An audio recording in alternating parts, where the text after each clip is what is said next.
शशुर घरे विष पियाई ज्वाई को हत्या अभियोग घटना सदर थाना मामला रुजु पर तदंत आरंभ करिछि पुलिस। दर्प नारायणपुर फांडी खतिया गाँव रमेश भूया पुओ विपिन गत 8 मास तले सदर थाना जय मंगल प्रसाद गाँव में विवाह करथिले। विवाह परठारु शशुर घर लोके विभिन्न समय विपिन ठारू लक्षाधिक टंका मागी नैथिले।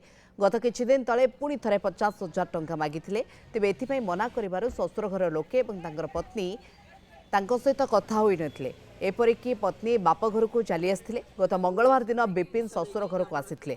सेठारे शशुर घर लोके तांको प्रबल माड़ मारिबा सहित जोर जबरदस्त ठंडा पानी रे विष पियाई देथिबा विपिन घर परिवार लोके अभियोग करिसेंती।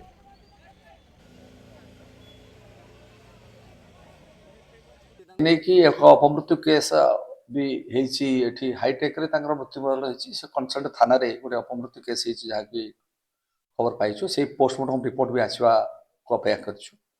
सब गुडा को तथ्य हमर उन्मुक्त रहिछि इन्वेस्टिगेशन पथ साइंटिफिक टीम आज व्यवहार हेछि एवं जो मानकर गतिविधि कोन जो मानकर नारे अभियोग होइछि से समय से मानकर गतिविधि कोन थिला से माने कोन करूथि तांगा एक्टिविटी कोन थिला से नै कि आईसी तार तदंत निजे करूछंती एवं हमर इन्वेस्टिगेशन ओपन अछि जहाँ तथ्य आसियो एविडेंस आसियो से अनुसार हम तुरंत कार्यानुष्ठान ग्रहण करिबु।